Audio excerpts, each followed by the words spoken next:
Steven, back with another video here on Live Study Hacks. Well, today's video revolves around a major issue that I personally face, and one that many people face in their day-to-day lives. It is this feeling of acceptance.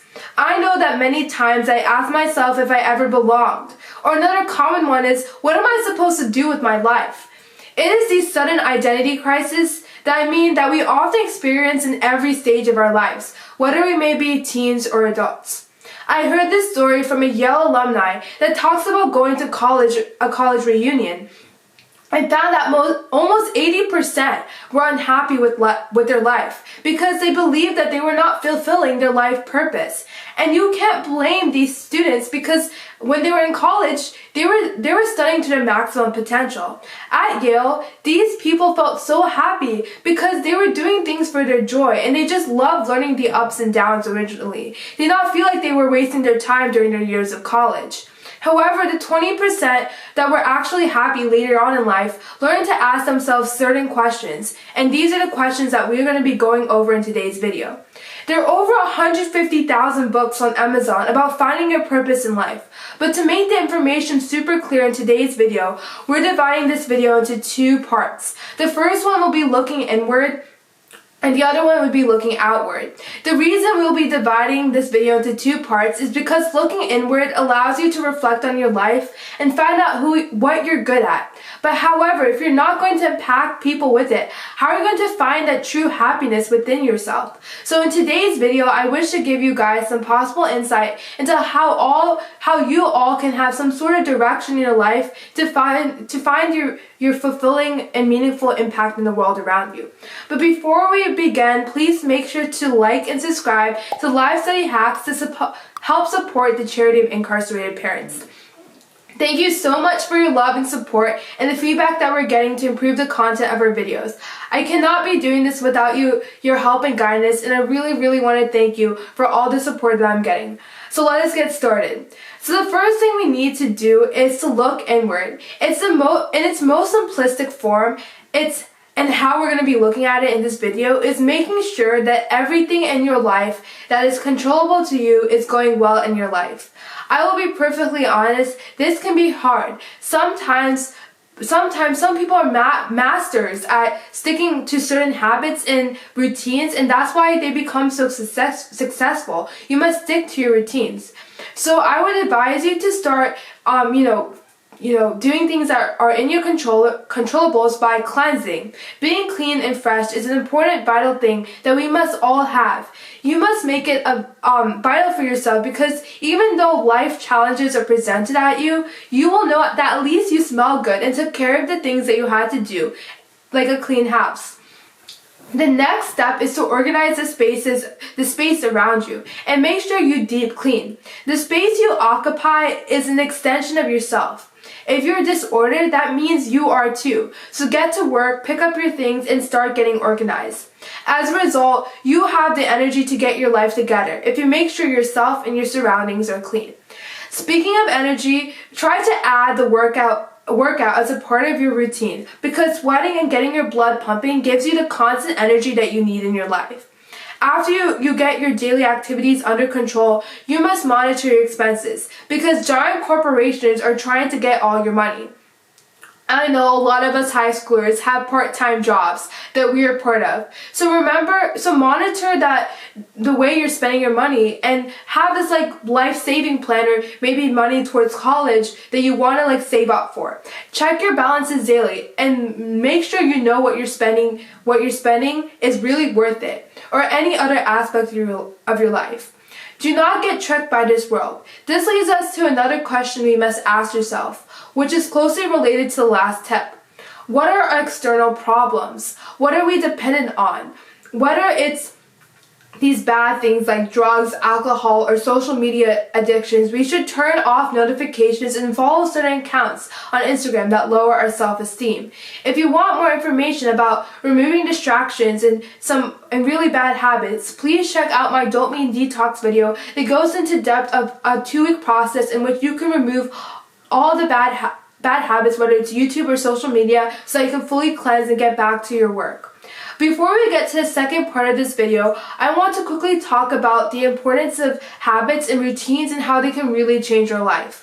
Our brain is like a lush and dense jungle, and it's hard and it costs energy to create our own paths, representing all our actions and behaviors. The more pronounced the jungle becomes, the harder it is to change our way of thinking. These paths then turn into highways and turn into streets and then into highways. Brain highways turn into things that are comfortable, that we do not think that we have to do, and it just come automatically. Highways are built into routines, and routines are sequences of actions that work well in a certain order that you like. These routines can turn into habits in which you have the sequence of actions without thinking about them. These habits are supposed to feel like you are on autopilot, that you don't have to think, and it's set into motion when you have these triggers. It signals actions, whether it may be unlocking your screen when you're seeing your phone, or when you're buying coffee and you always get that cookie on the side. These are some bad habits, but you can always change these immediate desires that we have into these immediate desires into good habits. That's why we must be more specific with our goals. Whether it is doing 10 squats every morning to exercise.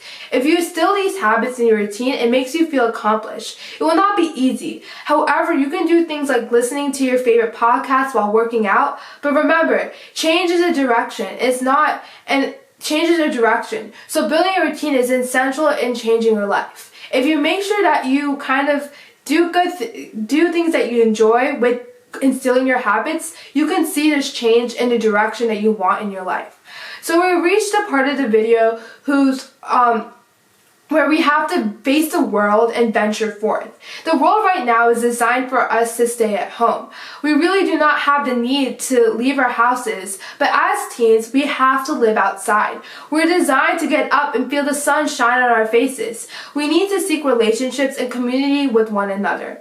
I'm personally so lucky to have people in my life that I value, like my friends and family, that I'm able to go out and eat with almost every weekend, where I get to bond and feel a sense of joy,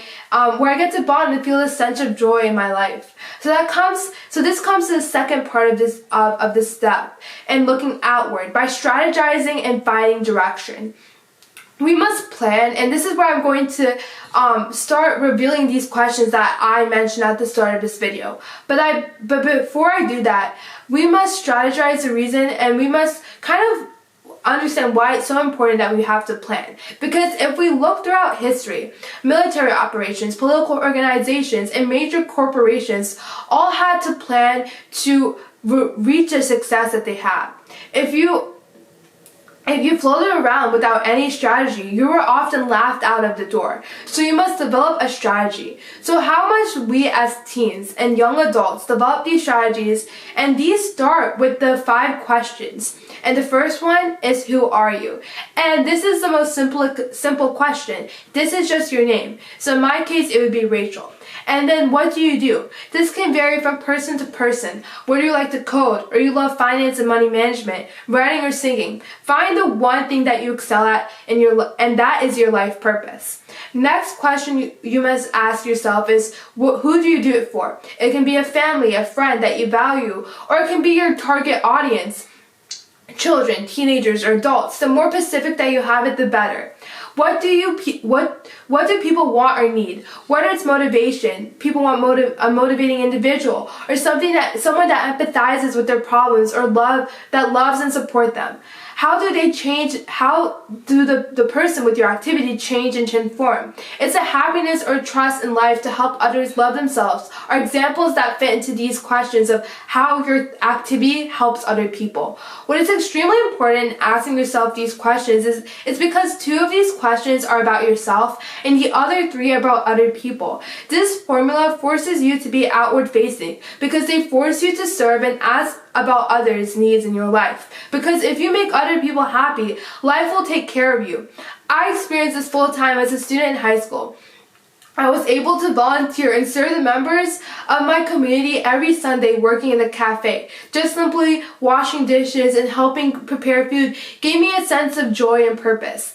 It made me feel happy at the end of the day. However, these tasks can vary from person to person because how people change as a result of your work is what matters. For example, I help people get great work.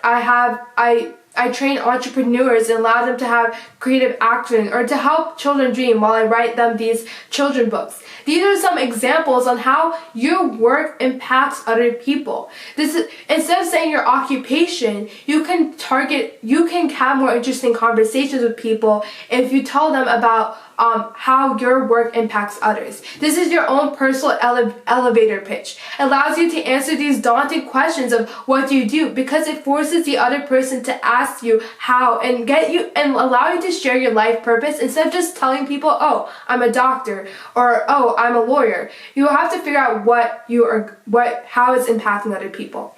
I want to end this video with a few additional tips and a quote from the ancient Greek philosopher Aristotle. Knowing yourself is the beginning of all wisdom. Life moves so fast, and I know for us teens we have less time for introspection and improve your relationship with yourself. But make sure you identify these core values if you value honesty more than sensitivity, or you're more of an ambitious person or loyal. Understand your personality and realize your full potential. If you identify strengths and weaknesses, you can be aware of your own faults and work on your weaknesses and learn to work around them. Lastly, think about your ideal self. Who are the people you look up to? What is it about them that you admire? And that is the kind of person you're striving for yourself.